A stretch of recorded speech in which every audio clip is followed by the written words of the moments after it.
To millions of viewers and readers, Fran Lebowitz is the iconic New Yorker with her sardonic wit and acerbic social observation.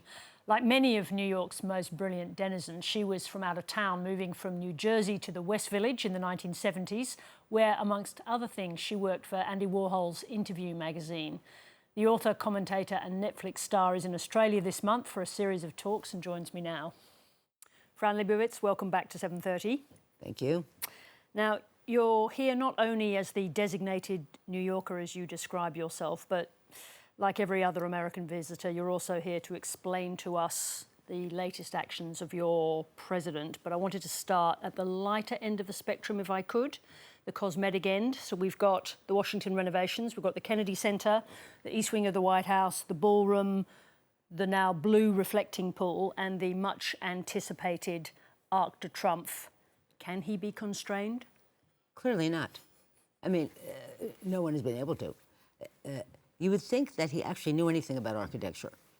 You know, I mean, the thing is, I mean, he was already the president once before. It's not like we expected anything but the worst.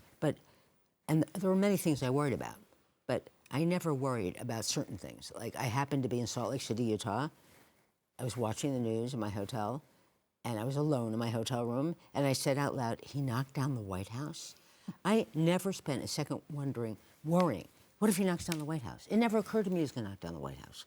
I mean, this is horrible, you know, but this can be fixed. Can it? Can you build and take down a giant arch? The arch, should he build the arch? Were he to build the arch? It'll be taken down. You think? Yes. I will personally be taking it down, okay? So I promise it'll be taken down. All right, well, we might hold you to that commitment. I did note that he says it's going to say on it, liberty and justice for all. So at least... His favourite phrase. His favourite phrase. I mean, to be fair, Nixon, Bush to Bill Clinton, they weren't exactly paragons of good taste, were they? No, but I mean, Trump has nothing but flaws. It's not like he has some good sides. But the motivating thing in Trump is not that he's crazy, it's that he's stupid. And I keep saying to my friends, you don't know anyone this stupid, so you don't understand how stupid he is. He is not just ignorant, which he certainly is, he's also incredibly stupid. You know, before Reagan, there was no idea the president could be stupid. We hated Nixon, but no one thought he was stupid, and he wasn't. Once Reagan was a president, there became an idea in the United States, you know what, any idiot can be the president. Then we had Reagan. We thought, we'll never have a president as stupid as Reagan. Then we had George W. Bush, who now seems like Abraham Lincoln. You know, and I really thought, and everyone thought, this is it. There can never be a president as stupid as George W. Bush, but... There are plenty of people who've had dealings with Trump who wouldn't agree with you that he's stupid. They may agree with some of the adjectives you use about him, but not stupid. Really? Who are these people? And let me assure you that... One of them is the previous Prime Minister of Australia. Really? Well, I don't know who that was, but I would say that anyone who had dealings with Trump is himself stupid.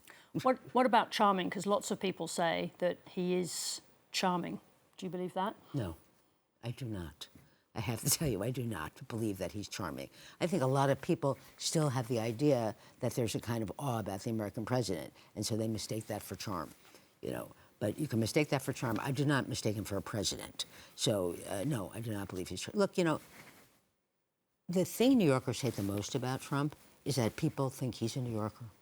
You know, he was so disregarded in New York. He was not even really hated. He was just he was a joke. Perhaps, though, the joke is on you and the rest of the people who think like you, because here he is. He's here for a while longer. He's going to change America, possibly forever.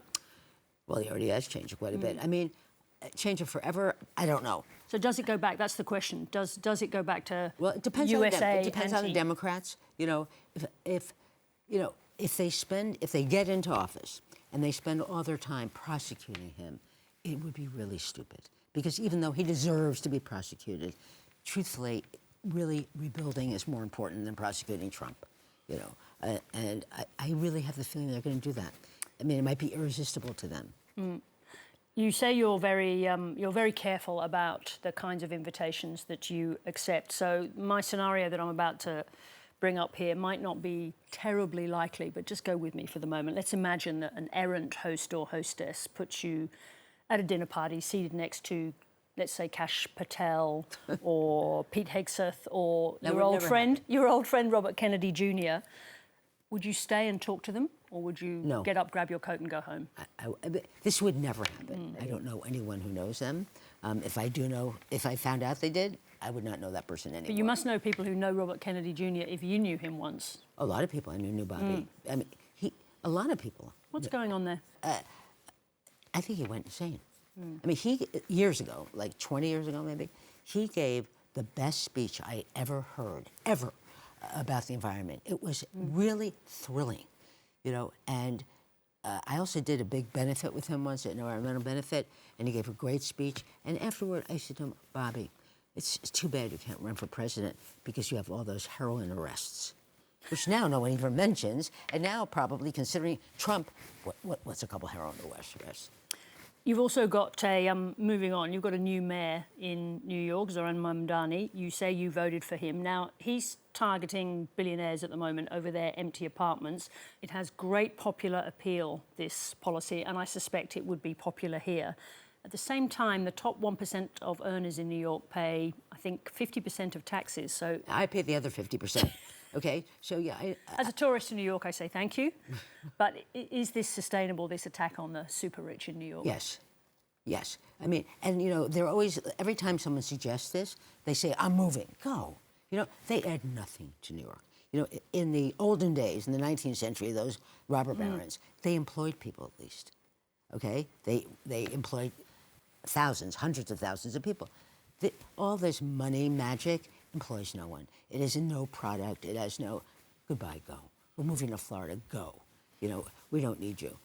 I mean, I know that guy. I mean, I don't know him, but I think you're talking about a guy named Ken Griffin, right? He has a $103 million apartment. First of all, what does that even mean? How can an apartment be $103 million? And when you have apartments that cost that much, it makes every apartment more expensive. So the $103 million apartment on 57th Street makes the studio apartment in the Bronx more expensive than it should be. So no, I think it's a very good idea.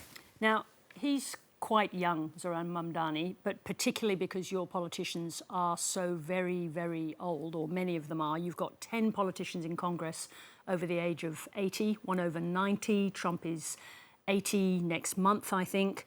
The founding fathers were, most of them, under the age of 45, except for Franklin, and James Madison was 25, Alexander Hamilton was 21. What is going on with this gerontocracy? Well, first of all, people used to not live as long, those guys. Fair. They just won't move. They will not move.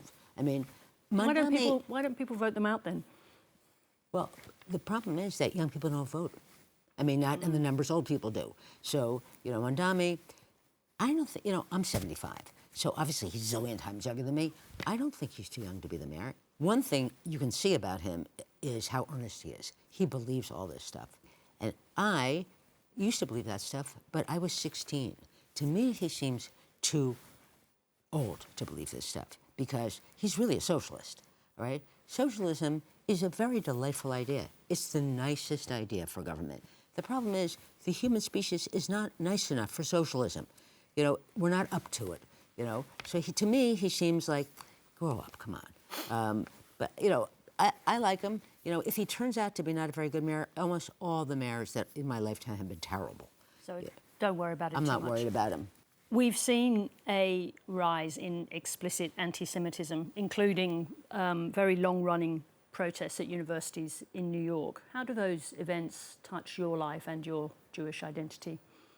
Well, here's the thing about being Jewish. If you were raised Catholic and you decide to leave the religion, you're not Catholic anymore. I've been an atheist since I'm 10 years old, maybe even younger. The thing is that Judaism functions also as an ethnic group, okay? And the cause of this is Gentiles, who identify you as like a race. I mean, a lot of anti-Semitism is described as racism. Jews aren't a race, It's very. I mean, you can be anti-Israel and not anti-Semitic, absolutely, but you can also be both. So it's very blurry. I get a lot of, I would say, threat, and I keep saying to people, and the reason for it is my name. all right? Even the dumbest Gentile knows that Lebowitz is a Jewish name. It's nothing else. I've never talked about this. I've never, and you know, to me, I always say to people, yes, my name is Lebowitz, not Netanyahu. Like, you know, are you going to defend this? No, why would I defend the indefensible? I wouldn't, you know. But some of this is just straight out anti-Semitism, which, like racism, is always there. It's just whether you're living in an era where you're allowed to express it or not. It doesn't necessarily follow with your acerbic wit and the strong opinions that you express that you would necessarily like going to a show and have what we call randoms take the microphone and ask you a question. Why do you like that? I like it because I don't know what they're going to ask. I think I just love to answer questions. And I think the reason for it is because I was a child in the 1950s. In the 1950s, one thing about the 1950s, all children were raised the same in the United States. Didn't matter your race, your religion, your ethnicity. The idea was children are wild animals, they have to be tamed. So no one asked a child a question, because the thing most frequently said about children was, you're only a child. You could not be less than a child. And so no one ever asked me a question. And so then I got to a point where people asked me questions. The questions from the audience is my favorite part, because some people take questions from the audience, get them before, you know, but I don't. I have no idea what they're going to ask. And same thing even with the person interviewing me. I don't let them show me the questions. I just find it entertaining. I find it fun. It's obviously not delightful to be 75, but one upside of it is when I was young and someone asked me a question, especially a reporter, I thought you had to answer it. Now I just go, I'm not answering that. Which is a perfect moment to conclude. Fran Lebowitz, it's a delight to have you back in Australia and back on our show. Thank you very much indeed for joining me. Thank you.